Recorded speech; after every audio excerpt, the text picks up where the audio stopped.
Sejam muito bem-vindos. Esse é o podcast dos SZ Advogados. Hoje eu estou aqui com uma presença ilustre de um grande amigo, um mestre da advocacia, Dr. Glauber Clares Santiago.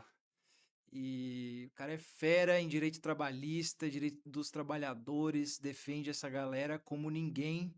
E eu trouxe ele aqui para contar um pouco da história, a trajetória dele, e a gente bater um papo legal aqui sobre direito trabalhista, uma nova área aí que a gente está implementando. E o Dr. Glauber está entrando com tudo aí, né, doutor? Se apresente, fique à vontade, conte sua história. Obrigado, boa tarde, doutor, tudo bem? Boa tarde, pessoal, como vai? Tudo bem? Eu sou o Glauber Clares Santiago, tenho uma especialização no direito do trabalho, né? Estou atuando aí, doutor, há mais de 10 anos na advocacia trabalhista e temos muitas vivências aí nos tribunais. Legal, legal. E onde que você passou? O que que você já fez nesses 10 anos aí? Teve muita coisa, né? Teve pandemia no meio, antes da pandemia, teve um antes, depois. Sim, depois do Mackenzie, doutor, nós estudamos bastante, defendemos bastante os interesses dos motoristas, né, no segmento do transporte rodoviário de cargas.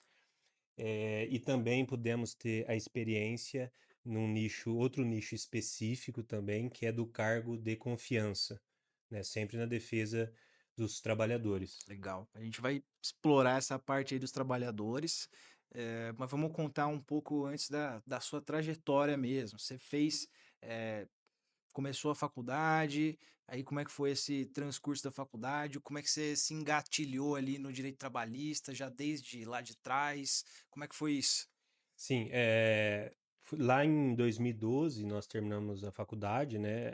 A Universidade Presbiteriana Mackenzie, Legal. na qual eu tive a honra de ser o orador da Faculdade de O cara Direito. foi orador. E, e depois seguimos na trilha da advocacia trabalhista, já na defesa dos interesses dos motoristas, Tá. né? Então, aí você começou na defesa dos motoristas. Como é que era essa, o que que você fazia? O que que os motoristas ali tinham, de mais direito? O que que essa galera não sabia que tinha direito e ficava: "Caraca, eu tenho esse direito como motorista"? Ali o interessante observar é o seguinte: os motoristas eles trabalham muito e muitas das vezes eles não têm o controle de jornada adequado. Tá, Muitas das vezes eles sequer têm controle de jornada. Isso possibilita a eles a pleitear no judiciário horas extras, que são muito importantes, tá. né? Geram uma quantidade de horas ali grandes para esses trabalhadores. Entendi. E motorista de caminhão, motorista, de prefeitura, tudo isso, toda essa galera entra, como é que é? Toda essa galera, tudo Tá, quanto é motorista que roda nas rodovias em geral do Brasil. O Brasil tem uma malha rodoviária enorme, né? É uma tá, das maiores do mundo.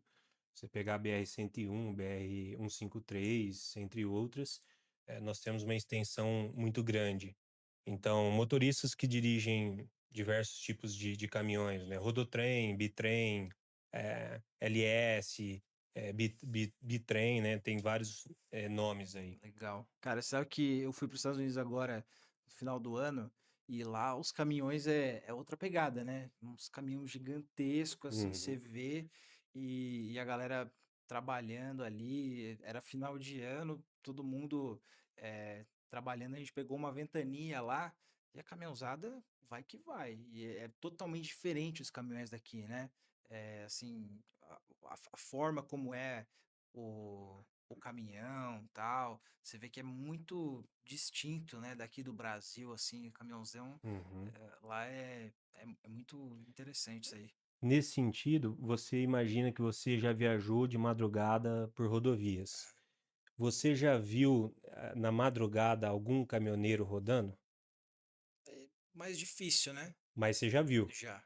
Esse caminhoneiro, com certeza, ele está fazendo muita hora extra, ou ele está dirigindo em horários que ele não deveria dirigir por restrições, né? Então, tudo isso é analisado para confeccionar essa ação trabalhista que vai para o judiciário. Entendi. E o que que você acha que faz essa galera que é motorista de caminhão trabalhar tanto, assim, em relação à lei especificamente? Eles não sei se eles têm prazo de entrega, essas coisas assim. O que que faz com que esse pessoal caminhoneiro, ou motorista trabalhe tanto e tenha esse direito às horas extras? Metas abusivas, né, impostas pelo empregador, isso com certeza faz com que ele rode cada vez mais para atingir, o seu deadline, que é o seu objetivo final. Uhum. Então, por Prazo. exemplo, ele sai ali do Porto de Santos e ele tem que chegar até a capital do estado do Mato Grosso, ou ele tem que chegar até o Nordeste, então ele vai percorrer ali quilômetros e quilômetros, e ele tem que chegar lá, porque a mercadoria tem que ser entregue, é imposta ali uma pressão muito grande sobre ele, e faz com que ele rode e rode de madrugada, sábado, domingo, feriado. E o controle de jornada, muitas das vezes não considera essa quantidade de horas que ele roda. É interessante. Interessante, né? Interessante, que aí a gente vê também eh, o uso de entorpecentes, essas coisas assim, né? O que acontece aí causa acidente, é um risco, né? É um risco para a coletividade, né, É um não risco só para pelo trabalhador ali, pela família dele, mas tem toda a coletividade envolvida, né. é uma questão social, né? Assim, Imagina, o doutor tá dirigindo com a família na rodovia e de repente ali tem um caminhão, um rodotrem, que o cara tá 12 horas sem parar, rodando, rodando. Ele tá talvez imbuído de alguma substância que alavanque isso, que sim, que lhe dê uma força extra, mas, subitamente essa força acaba. Uma hora acaba, os efeitos. Então isso é um risco para a coletividade. isso Então por causa, isso que atuar nessa área é não só defender o trabalhador, caminhoneiro, mas também a coletividade, sem dúvida, né. sem dúvida. Isso O é uma co questão social mesmo no Uma questão no social. nosso país, assim, E na rodovia, qualquer acidente ele é fatal. sim, Não tem uma, assim, uma trombadinha, né. Qualquer acidente ali, ele vai causar um estrago enorme, sim, né. sim. E caminhão, assim, né? É delicado porque os caras são grandes. Então, eu vejo dessa forma, né, não sei, você que lidou bastante com o motorista de caminhão, e tal, mas a minha percepção e de quem eu converso, assim, é de que os caras não estão nem aí para os carros, né. Eu sou maior que você e, meu amigo, eu vou passar, eu vou entrar na faixa da esquerda, na subida, na sua frente, você bater na minha traseira, tá tudo certo, mas, Exatamente, até porque eles têm, o cavalo, né, deles é muito maior, se pegar eles o têm que que é o 400 cavalo? Explica cavalos. para esse povo o que que é cavalo de caminhão. O cavalo é a parte da frente que puxa a carga. Tá. Aquilo lá tem um motor extremamente poderoso, né. Uhum. Então são 300, 400 cavalos na mão. Então o freio tem que estar adequado ali, E eh, acontece de perder freio, né? acontece bastante. É. É. E quando tinha acidente, assim, a galera, te procurava como acidente de trabalho? Sim, aí classifica como acidente de trabalho também, Tá, que é possível também na mesma ação pleitear outros direitos possíveis, né, hora extra, dano, né, uma entendi. série de coisas. Então, baita experiência, hein? É. E Experiência. essa experiência me possibilitou conhecer muito do Brasil, né. Eu fiz muita audiência, por exemplo, no Tribunal Regional do Trabalho da 18ª Região, que é o estado de Goiás, Lá em Goiás. lá em Como é que foi Goiás. Goiás? Eu morei em Goiânia, né, É. e ali o Quanto tempo você ficou interior, lá? aproximadamente 4 anos, 4 anos. né. 4 anos em E Goiás. o interior, do estado a gente percorreu, né, várias cidades defendendo eles, e também o Nordeste, o Sul, É a então rota, né, a rota da galera toda, então ali. nós tivemos uma experiência, essa experiência proporcionou, fazer audiências e sustentações orais em vários tribunais, do Legal. Brasil. E como que são as decisões para essa galera, assim, é geralmente favorável, parcialmente favorável? O que que os tribunais dão de decisão a favor do caminhoneiro? Olha, as horas extras é sempre muito importante pontuar no processo, Tá. porque a ausência de controle, a presença do controle, porém não fidedigna, não E o está e o conforme e o as leis. controle, só pra gente explicar, Uhum. não existe o controle, né, porque o cara tá lá dirigindo o caminhão, não tem como é que ele bate ponto? Então, isso é interessante, algo que se chama macro. Tá, Macro é um sistema interno do caminhão, tá. na qual ele vai iniciar a jornada, ele dá um comando, início de jornada. Hum, E aí ele vai, por exemplo, parar para um intervalo, uma refeição, ele envia outro comando de dentro da boleia, tá, né. Então isso aí pode ser que configure, o controle de jornada dele. tá. E muitos dos casos, algumas empresas, elas não adotam esse sistema de controle via macro, via rastreamento, e fazem de forma mais arcaica, né, mais rudimentar, por exemplo, por papeleta, caderneta, e o que gera uma série de direitos também para o trabalhador. Entendi. Que tipo de direito? Hora extra. Hora Nós vamos extra. pegar sempre, no controle de jornada, Tá. E certo? aí a prova, é o caminhoneiro que tem que fazer a prova ou é o empregador? Como é que é? O ônus de apresentar o controle no processo, o ônus de prova é do empregador. Tá, Só que ele tem que apresentar o controle fidedigno, senão ele não se desincumbe do seu ônus. entendi. Não é qualquer Aí controle. aquilo que a gente falou no processo, como advogado do trabalhador, do caminhoneiro, vai ser tido como verdade. Presume-se verdadeiro os fatos narrados na inicial, quando, por exemplo, não há juntada de controle, ou quando esse controle ele não é fidedigno, né, e é possível descaracterizar aquilo que foi apresentado. Entendi, E aquela entendi. jornada levada pelo caminhoneiro, Tá, ela presume-se, como verdadeira. legal. É interessante. Interessante. Muito bom. E, bom, então você passou 4 anos lá em Goiânia, né? Uhum. E aí esse foi o início, ou não? Esse foi o início. Tá. E aí depois disso, como é que foi sua jornada aí? Depois eu transitei, por algumas áreas, do direito civil, e no direito trabalhista eu segui ali com a defesa de empresas, um outro ramo, e defendendo os trabalhadores ainda, eu consegui, entrar num nicho específico, né, ter essa experiência específica do cargo de confiança, Tá, que é uma situação diferente do motorista caminhoneiro. entendi, entendi. Me explica melhor essa parte do cargo de confiança, quem são essas pessoas e que tipo de direito que elas têm. O cargo de confiança, hoje em dia, no direito do trabalho, ficou moda todo mundo ter um cargo de confiança, porque o empregador não paga as horas extras, te dá um cargo com nome bonito, Uhum, né? Por exemplo, gerente, coordenador, supervisor. Então, você tem um nome muito bonito e você não recebe ali, por exemplo, as horas extras, tá, certo? Então, o que acontece na prática é que o nome do cargo para o direito do trabalho ele é irrelevante.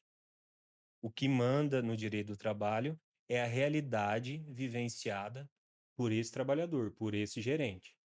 Então, por exemplo, doutor, esse gerente ele não tem uma autonomia efetiva, ele não consegue contratar sozinho, ele não consegue demitir sozinho, ele não tem essa autonomia, ele deveria ter. Ele tem metas rígidas a serem cumpridas.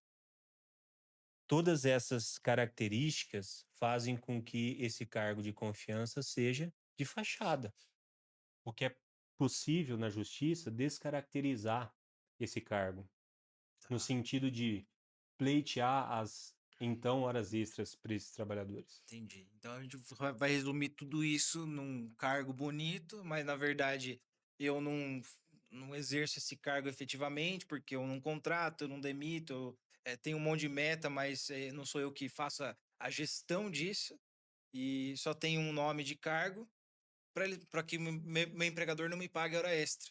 É Perfeitamente, isso? é isso.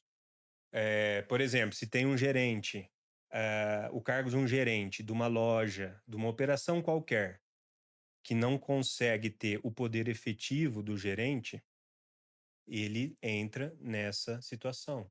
Um coordenador, um supervisor de uma empresa, de uma indústria, de um comércio em geral, se ele não tem autonomia efetiva, ele responde WhatsApp fora do horário, ele tem metas rígidas a serem cumpridas, isso tudo é possível pleitear na justiça como sendo um dos pedidos as horas extras, Entendi, tá? entendi. Então É a galera aí que é gerente, que tem nome de cargo aí, né, uma função que em tese subiu de cargo, né, foi promovido mas na verdade não tem nenhum poder de gerência, foi só uma fachada ali para ficar, não ter que pagar hora extra, né? Tem que buscar seus direitos aí, né? Consultar alguém um advogado que seja especializado nisso e para ver se, porque vai ter direito a hora extra, deve ter direito a mais alguma coisa também. Exatamente, sempre tem. E especializado, porque no momento de levantar essa prova para o tribunal, no momento da audiência em si, por exemplo, da audiência de instrução, ali entra uma expertise que é específica e é direcionada para esse público. Tá. A forma da condução, eu digo, Porque né? qual que é a diferença, assim, o grande diferencial disso, Glauber? Nesse sentido, assim, de o advogado tem que ter, o especializado mesmo no direito do trabalho, qual que é a expertise mesmo que ele tem que ter dentro da sala de audiência ali? E eu acredito que a vivência A Tá? vivência é Que isso muito aí você tem. importante. A teoria, ela é importante, a prática também, mas existe um tempo de maturação do profissional, nesse sentido específico, no qual ele vai carregar consigo tanto a teoria como a prática, e ele vai vivendo, vivendo. Tribunais, eles têm a sua idiosincrasia, eles têm um espírito, a lei é a mesma, mas eles têm o seu espírito, que pode ser um pouco diferente, os julgadores também. Sim, E pela vivência ampla, é possível chegar num nível é possível chegar num alto nível ali de condução e de defesa do trabalhador. sim, sem dúvida, sem dúvida. Legal, bacana, Mas eu toda. acredito que complementando essa questão sua que é interessante, por exemplo, a autonomia e independência do advogado, quando senta na mesa da audiência, é muito importante, porque ali é tudo ao vivo, e muito se diz que a audiência se parece com um jogo de xadrez, né? Uhum. E A você gosta de gente, xadrez, né? eu gosto. Essa comparação eu não gosto muito, deixa o xadrez lá, cara. É, O xadrez é uma arte, ele é sim, sensacional. Mas, enfim, ali muitos se falam desse paralelo, porque na audiência você tem que realmente raciocinar ao vivo. Você está ali lidando com o julgador e lidando com o seu adversário, né? Que também ali é preparado, também é formado, enfim, que está por dentro do caso, assim como você. uhum, E não só isso, você tem o cliente do seu lado, sim, né? Te olhando e te observando, é. além de outras pessoas que podem estar, né? Então, nesse momento, é interessante o advogado carregar consigo o espírito de independência funcional, Olha no só, sentido de não se amedrontar com o possíveis trejeitos, estranhos de um do outro julgador advogado ou de ou um do outro juiz, colega, é, sabe. E assim mantém-se um alto nível de advocacia, com cordialidade, urbanidade e respeito. É possível perfeito. advogar dessa forma, e quando a gente se depara na mesa de instrução com colegas assim, é muito bacana mesmo. A gente vê que a advocacia, de alto nível, existe. Que legal, cara. Você tem uma experiência gigantesca. A gente está trazendo para cá Dr. Glauber e que vai atuar ali na área trabalhista, né? Carrega aí uma experiência gigantesca nisso. Sustentação oral, você já Sustentação fazia oral já, bastante, né? bastante, E bastante. a sustentação oral é o momento do advogado, né? É ali que se tá, e já está em segunda instância, às vezes até no STF, STJ, né? É algo que, além de ser uma honra para a gente estar lá, fazer essa sustentação oral é algo incrível, porque a gente tem que estudar o processo, se aprofundar no processo, e ali é um momento de independência do advogado, né? Exatamente. Ali, pelo tempo regimental que é destinado aos patronos, você consegue levar pontos específicos do processo para serem observados, Sim, né? Para serem destacados para o julgador. E nesse momento é importante que isso seja feito de uma forma clara, de uma forma direta. Até porque, por exemplo, no dia da sustentação tem 50, 60 inscrições. Então você tem que manejar o teu tempo de uma forma clara, didática e pontuar o que realmente precisa ser pontuado, daquele processo para os Para os julgadores, né. jogadores. Isso é muito interessante. É um Sensacional. momento muito importante Sim, na defesa também, dos sim. interesses dos E trabalhadores. e a sustentação oral se fazia para todos os processos, tinha processos específicos, como é que era o critério da para esse processo eu vou fazer, para esse caso eu não vou fazer? Olha, a maioria esmagadora dos processos, fazia sustentação oral, Uhum, né. Acho que o critério é único e exclusivamente jurídico, se é possível, você se insurgir contra aquela decisão de primeiro grau, contra a sentença, e se você tem elementos fáticos reais para isso, esse é o critério, acredito que passa por primeiro plano. uhum. Então, porque o tribunal ele vai e ele pode analisar provas e fatos, e se você tem algo ali que você não concordou com a sentença, você pode carregar isso para o Para o tribunal. tribunal. Não, então acho que esse critério é muito importante ser observado. A gente tem 2 fases no processo, né, a primeira é a primeira instância que a gente entra com o processo, e ali vai ser pleiteado o direito, do autor, do nosso cliente. E naquela primeira instância, o juiz vem dar uma sentença e ali ele vai falar se o trabalhador, se a pessoa tem direito ou não àquilo que a gente está pleiteando. Depois disso, é feito na dinâmica processual, a gente pode concordar ou não com essa decisão, né? E aí nós vamos fazer um recurso ou não, ou às vezes a empresa recorre, né? A parte contrária vai recorrer e a gente tem que mesmo assim manter a mesma linha de defesa para não ter risco de voltar para trás, né? Essa decisão. Às vezes a gente ganha processo, mas lá na frente tem risco de reverter a decisão. Então, Dr. Glauber atua muito bem nisso e já fez várias sustentações orais, tem uma baita de uma experiência nessa área aí. Foi orador da turma dele de direito, a oratória do cara é impecável, né? Que isso, pô. E mas muito legal. A atenção do advogado ela vai, passar pelo primeiro grau, passar pelo segundo, pelos órgãos de superposição e até o trânsito julgado, é muita atenção, Sim, né. sim. Não pode passar, nenhum detalhe, cada Uhum. manifestação a ser feita, ela tem seu peso, ela tem o porquê de ser feita, e ela pode virar o jogo realmente, Pode, em primeiro grau, em segundo grau, né. pode acontecer mesmo. Hoje, inclusive, eu tive uma decisão lá no escritório, um mandado de segurança, envolvendo uma questão de registro mesmo, registro de imóveis. O cliente tem 12 imóveis, divorciou e ficou com 12 imóveis, né, a minha cliente. E há uma questão, assim, que, você tem ou não que pagar um determinado imposto, né, na hora dessa divisão lá no divórcio. E e quando a partilha ela é igualitária, ou seja, eu divorcio e fico com a mesma quantidade de bens que a pessoa tá, né, que o meu outro cônjuge ficou, então vamos supor, a gente tem um patrimônio de 1.000.000, eu fico com 500, minha ex-esposa fica com 500, eu não teria que pagar esse imposto. E a Uhum. gente entrou com esse mandado de segurança para pleitear, né, a isenção desse imposto, que o cartório estava querendo o comprovante do imposto para poder registrar. E a gente argumentou no cartório, mas não adiantou, então a administrativa não passou.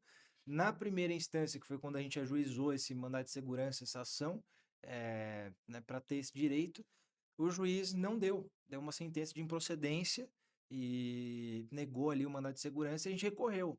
E hoje de manhã saiu essa decisão que nós conseguimos e eu falei: "Putz, Muito bom. muito bom". E foi feito sustentação oral, toda, né, aplicado todas as técnicas ali para a gente conseguir reverter, e graças a Deus o tribunal reconheceu isso, então, Muito bom, excelente. isso mostra a importância mesmo de uma sustentação oral para garantir o direito do nosso cliente, né. Exatamente, Com garantir. certeza.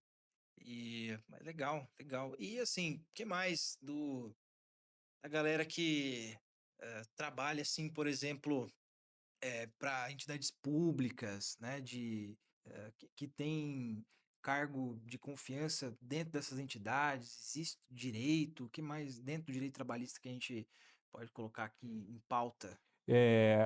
A o funcionário que tiver regido pela CLT, é sempre possível ele buscar a Justiça do Trabalho, Entendi. né. É a mesma coisa. Mesma coisa. Entendi. Funciona da mesma forma, então, quem trabalha em prefeitura, Então aí precisaria ver o regime desses locais públicos. tá. Talvez seja CLT ou talvez seja um outro regime a ser aplicado.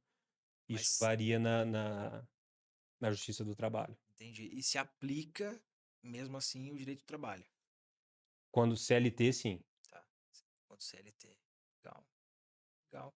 E conta pra gente, ô Glauber, um caso assim que foi emblemático pra você, de alguém que Hum. se atuou assim, eh, al uma história bacana assim de que você conseguiu reverter ou que, a pessoa tinha um direito assim que nem imaginava, como essa pessoa chegou pra você, conta. Eu acredito que histórias marcantes são aquelas que a pessoa realmente tem ali o direito a ser perseguido e no momento ali da audiência, nós conseguimos demonstrar para o julgador, por detalhes da operação vivenciada por esse trabalhador, e isso gera um efeito que é considerado pelo magistrado e um efeito positivo para o trabalhador. Nesse sentido, são inúmeros casos, mas eles têm esse traço em comum, que é uma atuação contundente, combativa e técnica na audiência, que leva à vitória e leva ao resultado positivo do processo. Sim, legal, bacana. Muito bom. Bom, eu acho que a gente já vai chegando aqui no final.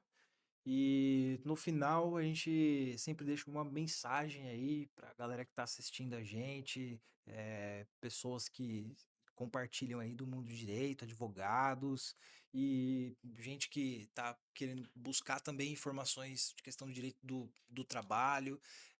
Que mensagem que você deixa aí para esse pessoal? Eu acredito que os trabalhadores, de uma forma em geral, que se sentem oprimidos, injustiçados, eles devem procurar um profissional que tenha vivência nos tribunais para verificar a sua situação.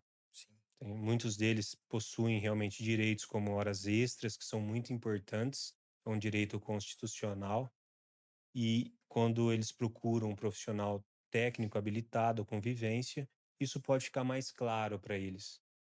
Então, essa é a mensagem de hoje. legal, legal, muito bom. E como última coisa, a gente sempre pede para indicar um livro aí pro pessoal, um livro que mudou sua vida, algum livro que fez explodir a cabeça. O que que você acha? Interessante. Bom, a biografia do Albert Einstein, Olha, escrita por esqueci o nome agora. vou ler. Não tem problema. Biografia do Albert É. Einstein. Mas eu tô lendo muito agora, Viktor Frankl, que é A Vontade de Sentido. Tá. Ele passou pelos horrores do Holocausto e mesmo assim ele manteve a esperança, na vida, né. Então é uma situação que ele vivenciou a pior coisa que existiu ali do ser humano, né, uma das piores. Ele perdeu muita gente, enfim, ele passou por todos os as situações horrorosas, né, da Segunda Guerra Mundial, e mesmo assim ele canalizou tudo isso para um sentido de esperança, e ele traduz isso de um modo científico, né. Bacana, cara. E ele tem vários livros nesse sentido, né, de psicanálise, né. Então eu acho que a vontade primeira do ser humano, é a vontade de sentido. Tá. Existem outras vontades de poder, vontade que são primitivas, mas existe uma vontade básica e essencial que o ser humano necessita, que é a vontade de sentido. O que te faz sentido realmente na vida, por onde vale a pena realmente caminhar e passar por esse caminho que nem sempre é limpo e claro, Uhum. né? Então, eu vejo que esse livro ele vem me acrescentando bastante nesse sentido, sem contar que eu adoro ali as leituras a respeito da Segunda Guerra Mundial. Uau, que legal. reflexão aí de propósito, né, de fé também. Isso. Muito bacana. Vou anotar esse livro aí para colocar na caixinha de leitura lá. Maravilha, muito bom estar aqui com você. Obrigado, você que ficou aqui até o final. E isso aqui vai acontecer mais vezes. Trazer profissionais aqui do escritório para falar para vocês um pouco de direito e a gente levar conhecimento aí dessa área, né, que é tão necessário, coisa que se fala tão pouco, mas a gente vai levando aos poucos aí, né, conhecimento para o pessoal. Obrigado. Satisfação, viu? Valeu. Obrigado.